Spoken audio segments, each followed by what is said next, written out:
Good job, guys. Looking good. So we're here in Gunnison, Colorado, 2.5 weeks out from Chicago Marathon, and we are at 7,700 feet, third of the way through. Yep. Nice, guys. Good job. Definitely the thing I'm most excited about this build is that I haven't missed a single day of training. I feel like after this build up, like my best marathons are ahead of me, and so that's really exciting. Good job, guys.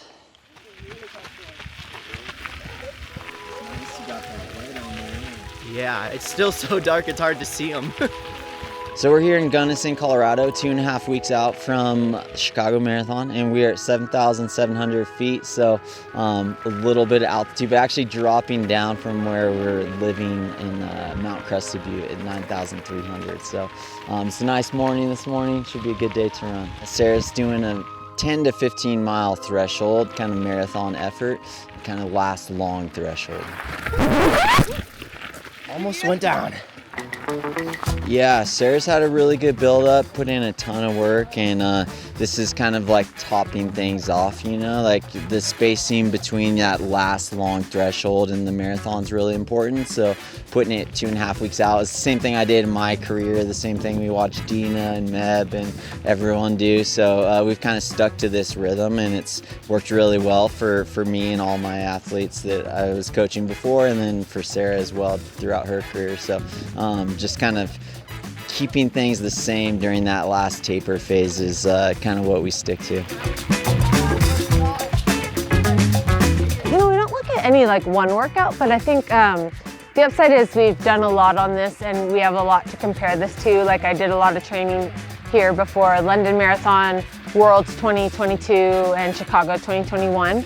So yeah, I think that helps to be able to kind of gauge. You know, in Chicago, you have to decide what pace you're going to go out in, like what are you going to try to run there, and this helps to be able to like compare to those build-ups and decide that pace. You're going to take it with you? Okay.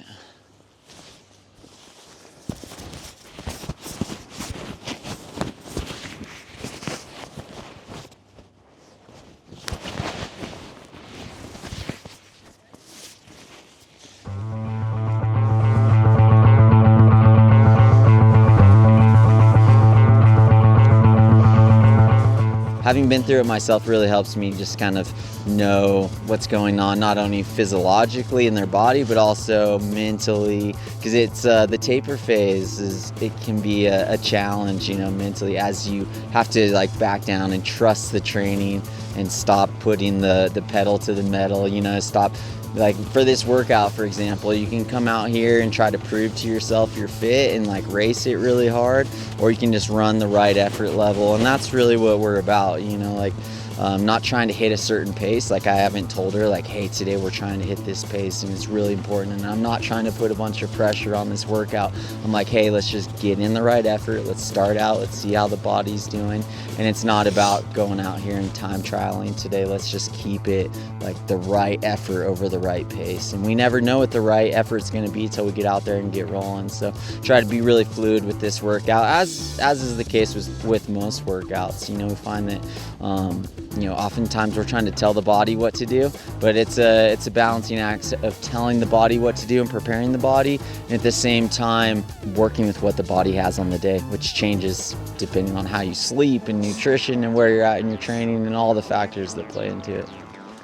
Had one join the crew today. Yeah. There's so many deer down here.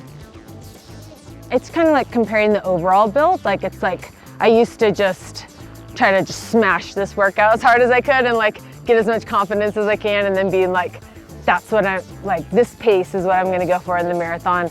But now I think we look a little more like, how is the effort level? Like, how tired are you going into it? You kind of look at everything in context, and so yeah, I think the experience definitely helps. I think you kind of know too, especially here at almost 8,000 feet, you have to kind of know what that means for sea level, and I think over the years, you kind of are able to figure that out a little bit better. But yeah, I think, no one workout is kind of the one decider. It's more kind of the whole picture of things.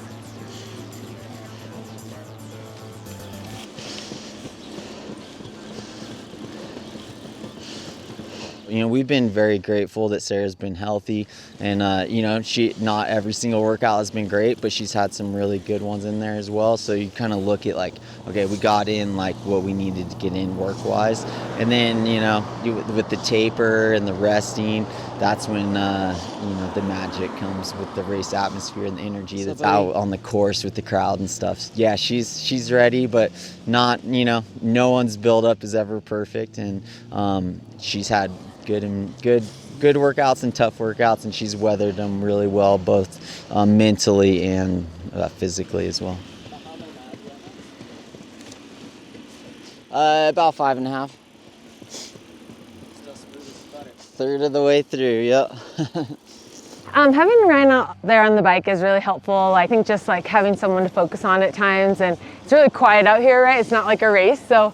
And I think that's the biggest part about working out here, I think, is it just really teaches you mentally like how to focus, and then the race feels a lot easier mentally than this.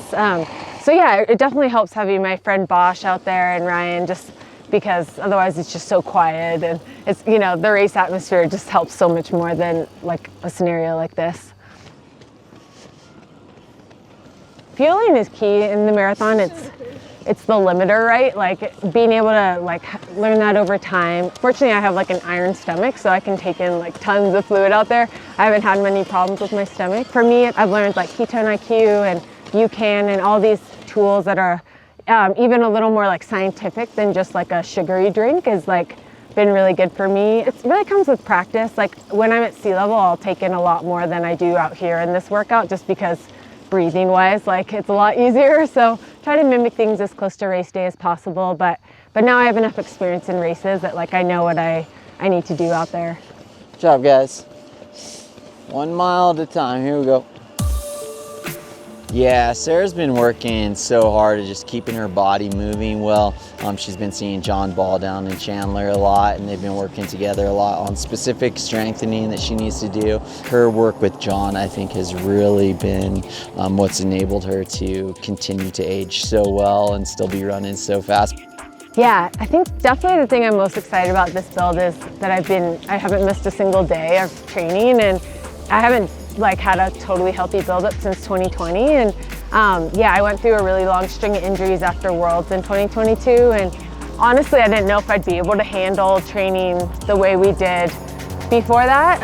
Like I didn't know if my body could handle it anymore, but now that we're on this side of the trials, we decided, hey, we're gonna like be a little more aggressive, we're gonna try training the way we used to, and what's awesome is like my body handled it amazingly, like actually better than it ever has, like just muscularly and stuff, and that's really like I attribute that to kind of the rebuilding process I went through those injuries. And I felt like durability had always been my strength as a runner. Like I did crazy training all the way back in high school, like stuff I would never even do now, and then all of a sudden I went from that to just like being totally broken and like not being able to trust my body at all, and like that was really tough. And so now focus on gratitude, focus on having as much fun as possible, and that really like helped me through that period. I feel like I just have a different appreciation for like being able to go out here and rip 15-mile tempos. Like that was something that I always took for granted until that period, and then all of a sudden it was like I didn't even know if I would be able to like run normally again. And so yeah, I think that perspective definitely helps. I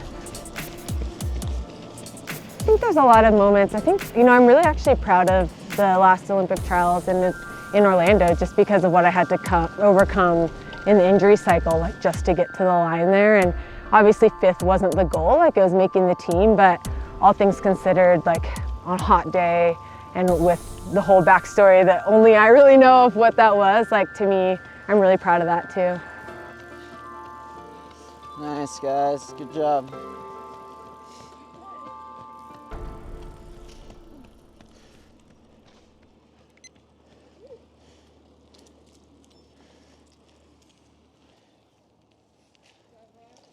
Good job, guys.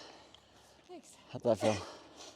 Yeah, my legs are still really dead from the last workout, but my breathing was like the best it's been on one of these. Nice. Like right now, I'm like, Yeah. so that's encouraging. Good. Yeah, once we get to muscular Freshen up. freshening, you're gonna be good, huh? Yeah. Thanks for your help. Yeah. That was good. You didn't really like fall off too much either. Yeah, it's pretty consistent. Yeah. I was like, yeah, my legs were just the limiter out there. I was like, Yeah. my breathing's good. But yeah. They feel different as you went, or they feel? No, kind of similar. But Yeah. It's good. Mission accomplished. Ready to go. This feels good to get that last big long one in, huh? yeah. She looked good today. Yeah, I was impressed with how she was looking coming out of her last workout, and yeah, mission accomplished. You know, like 15 straight through, smooth the whole way. Looked like she was well within herself. So, you know, that's a big part of it too. Is not just like what was the workout, what were the splits, but like how did it look. And she looked very controlled. So I was happy with it. I'm happy with today. It was good. I ran a little faster this build up, but that felt good. Like all things considering in context. And yeah, happy with my breathing, because usually that's kind of the limiter up here. We're almost at 8,000 feet, and so usually that's like just pretty tough. You're working really hard, but I think yeah, I'm feeling strong, and I think that showed kind of in like kind of the effort level and breathing today. Yeah. Not stop. It's this restaurant called Nile. Yeah. I always get one to go. So you generally take it before and after? Mm-hmm. Yeah. It's awesome. I feel like here it's really hard to like take fluids out in the workout because you're breathing so hard. So it's nice because I feel like I need a lot less carbs out there. Like I still try to get in it, but with ketones it's just like another fuel source, so you don't need as much, which is really nice. Today I was out on the bike watching Sara run, and I was like, I couldn't imagine running this fast right now. And you know, I ran a 2:04 marathon, so it's she impresses me as well. Her ability to age and do it all too, like with a family in tow too. You know, that's no easy task as well. So she's juggling so many things, and so I'm super proud of her. You know, and whatever she gets in Chicago, I'll be stoked on. I just want her to be happy with it as well. You know, and she's worked so hard. You want to see the results kind of pay off, but. Yeah, I'm just proud of her, and what she's still able to do at 41 years old it blows my mind. So yeah, I'm really excited because you know, I want to be able to keep doing the sport, keep improving, and I feel like after this build up, like my best marathons are ahead of me, and so that's really exciting. Thank you.